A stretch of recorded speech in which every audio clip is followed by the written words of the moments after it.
Mauricie Centre du Québec? Là, j'ai rien à dire. Là, franchement, là, c'est vraiment encore eux autres.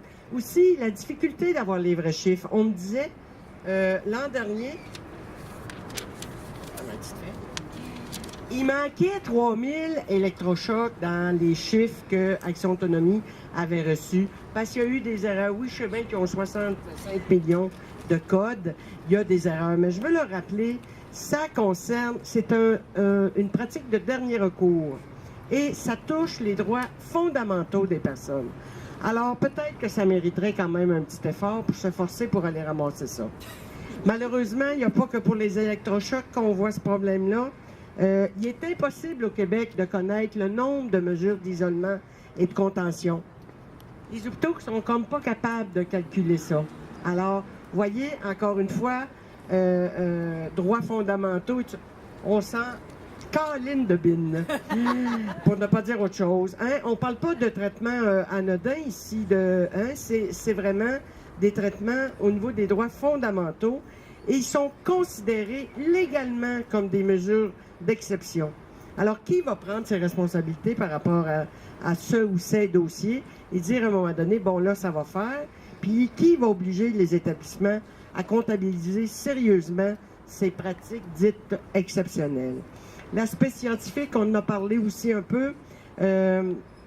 Ça marche encore. Je lisais en 2015, il y a un docteur, David Bloom, de l'hôpital Douglas, qui lui disait que les pratiques actuelles sont validées par une grande partie de la communauté scientifique.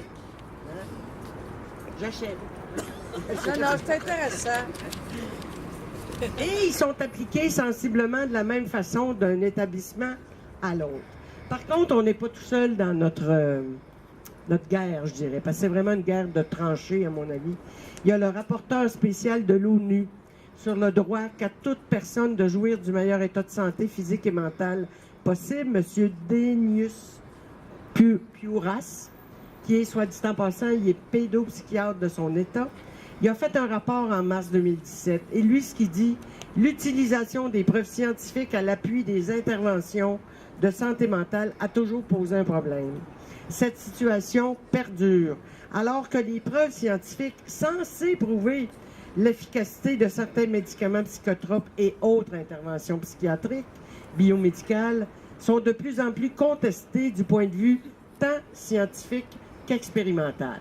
Alors, le monsieur docteur devrait lire un peu plus. Je veux transmettre un commentaire du ministre de la Santé qu'on a rencontré, nous, à l'automne 2017, et on l'avait interpellé sur la question des électrochocs. Alors, notre ministre, il nous a dit, bon, de un, qu'il n'était pas d'accord avec notre position, parce que lui, il s'appuie sur les données probantes. Je ne sais pas lesquelles, mais il s'appuie là-dessus, là. Ils vont tomber pour... Oh, excusez. Alors, il considère que c'est un traitement qui est relativement efficace, et que pour lui, c'est pas une question politique, c'est une question de pratique médicale. Alors, il nous recommandait d'aller cogner à la porte du Collège des médecins. Alors, on peut cogner à 2-3 portes en même temps. On est capable de faire ça. Merci.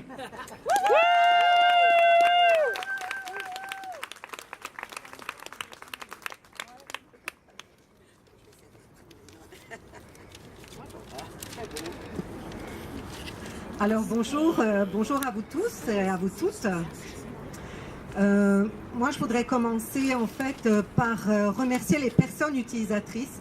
J'étais très touchée du témoignage de ce matin et je me dis que si les personnes utilisatrices n'étaient pas là pour témoigner, sans doute que nous ne serions pas là aujourd'hui pour lutter contre des abus.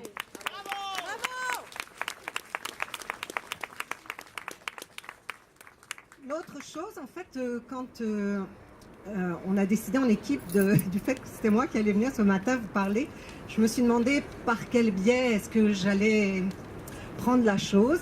Et je me suis dit qu'il y a des choses qui sont marquantes pour moi en ce moment dans mon travail, puis que j'avais envie de partager ça avec vous et de faire des liens. Au regroupement, actuellement, au regroupement, je m'occupe de la revue de l'autre espace, hein, qui est une revue que nous éditons au regroupement. Et le thème de la prochaine revue, c'est traumatisme et voie de guérison. j'ai été touchée par tous les textes que nous avons reçus des personnes utilisatrices qui témoignent pour la plupart des traumatismes qu'elles ont vécus dans l'enfance et qui ont amené les difficultés de santé mentale qu'elles traversent encore aujourd'hui. Je me dis pourtant, dans le diagnostic, quand on pose un diagnostic, la plupart du temps, on ne tient pas compte des traumatismes que les personnes ont vécus et on fait fi de l'histoire des personnes. On fait fi de leur histoire, tout comme on fait fi aussi de leurs conditions de vie, de la pauvreté dans laquelle elles vivent, des conditions de logement qui sont souvent précaires et de la violence qu'elles subissent ou qu'elles ont subie. On s'intéresse simplement aux symptômes et aux diagnostics et aux médicaments qu'on va leur donner. Alors le lien avec les électrochocs, en fait, pour moi, il est en lien avec la mémoire. Je me dis, tous ces articles, toutes ces lettres que j'ai reçues et qui sont vraiment bouleversantes de personnes utilisatrices, parlent de leur histoire. Ce qu'on sait aujourd'hui, c'est que les électrochocs ont un effet sur la mémoire. Et ça, c'est très grave, parce qu'une société qui favorise des traitements qui effacent la mémoire, pour moi, c'est grave. Parce que c'est amputer quelque chose de notre société. Donc, qu'est-ce qui se passe? Qu'est-ce qui se passe? Eh bien sûr, on va parler des électrochocs comme de quelque chose de nécessaire pour les personnes, souvent en dernier recours aussi. Alors le dernier recours, qu'est-ce que c'est ça, cette histoire de dernier recours? Est-ce que ça veut dire que la personne après ça, il n'y a plus rien à faire pour elle? Donc non seulement on ne tient pas compte de son histoire, mais en plus, quand les traitements ou l'aide qu'on lui apporte dans le milieu biomédical ne marchent pas, ceci dit en passant aussi, souvent, ce qu'on va lui apporter comme aide, ce sont souvent des stratégies dans lesquelles la personne va être responsabilisée du fait que ça marche ou pas. On pourrait parler, quand on parle de dernier recours avec les électrochocs, on pourrait parler aussi dans les services quand tout à coup, ce qu'on a mis en place pour une personne ne marche pas, on va dire, c'est parce que la personne est résistante. Hein? C'est ses résistances.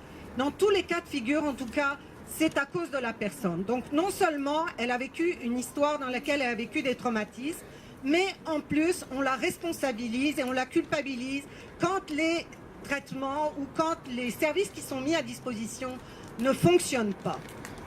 Alors je voudrais rappeler aujourd'hui que le dernier recours, en fait, ça n'est simplement que la signature de l'impuissance médicale et sociale à pouvoir aider et à pouvoir reconnaître toutes les situations d'abus que les gens ont vécues et toutes les violences qui leur ont été faites et qui devraient être reconnues par la société. C'est vrai!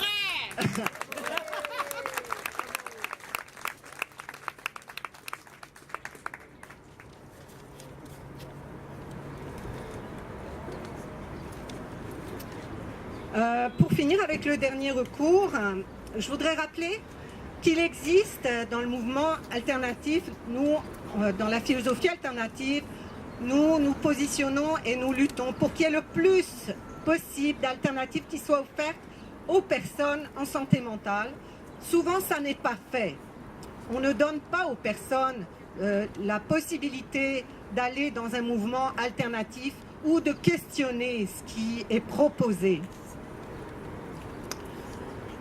Il existe pourtant des alternatives, on devrait en parler, on ne devrait jamais enfermer une personne en lui disant que c'est le dernier recours ou qu'on ne peut rien faire pour elle ou qu'elle va prendre des médicaments toute sa vie.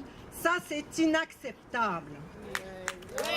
Et je me dis aussi que si les alternatives ne sont pas suffisantes, celles qui existent aujourd'hui, alors comme société, nous avons la responsabilité d'en inventer d'autres. Merci.